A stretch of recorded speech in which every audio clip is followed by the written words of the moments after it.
यानंतर वळूया पुढच्या बातमीकडे। 2000 पर्यंतच्या झोपड्यांना संरक्षण देणारं विधेयक विधानसभेत मंजूर झालंय। विधानसभेत विधेयकावरील चर्चेला उत्तर देताना मुख्यमंत्री पृथ्वीराज चव्हाण यांनी यामुळे न्यायालयाचा अवमान होत नसल्याचं म्हटलंय। ॲडव्होकेट जनरलनीही न्यायालयाच्या अटी पूर्ण केल्यास याची अंमलबजावणी करण्यात अडचण येणार नसल्याचं सांगितलंय। अशी ग्वाही मुख्यमंत्र्यांनीच दिली आहे। 2000 पर्यंतच्या अधिकृत झोपड्यांना पाणी पुरवठ्याची तजवीज करण्याबाबत पालिका आयुक्तांना सूचनाही करण्यात आल्या आहेत। तसंच वीज पुरवठ्याबाबत बेस्टला सूचना देण्यात आल्या आहेत।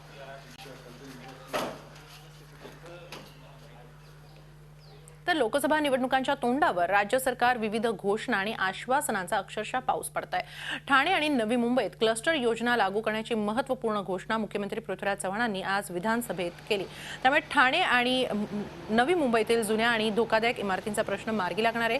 इथल्या स्थानिक नागरिकांना या निर्णयामुळे मोठा दिलासा मिळणार आहे। नवी मुंबईतील 20,000 कुटुंबियांना या निर्णयाचा फायदा होणार आहे। क्लस्टर डेव्हलपमेंटबाबत लवकरच अधिसूचना काढण्यात येईल असं मुख्यमंत्र्यांच्या वतीनं आज विधानसभेत स्पष्ट करण्यात आलं। काय आहे क्लस्टर डेव्हलपमेंट पाहूया ग्राफिक्सच्या माध्यमातून। एका परिसरातील 4 मजल्यांच्या 10 इमारती एकत्र करून त्या इमारतींचा पुनर्विकास बिल्डरला करता येणार आहे।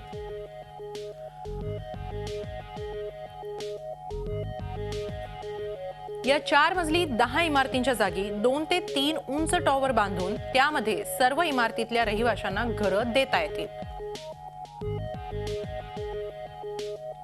तर बाकीच्या जागेवर बिल्डरला स्वतःचे खासगी टॉवर बांधून त्यामधल्या सदनिकांची विक्री करता येईल।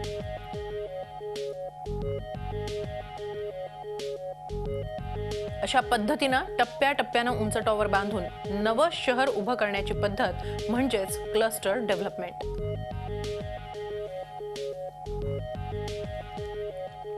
या क्लस्टर डेव्हलपमेंटमुळे लोकांना चांगली घरं मिळतील, रस्ते मोठे होतील आणि वाहतूक कोंडीही सुटेल।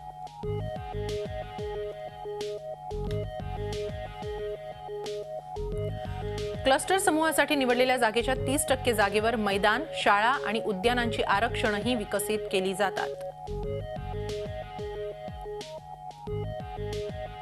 ठाण्यातील धोकादायक आणि अनधिकृत इमारतींच्या विकासातील अडचणी दूर करण्यासाठी क्लस्टर डेव्हलपमेंट उपयुक्त आहे। झी 24 तास रहा एक पाऊल पुढे।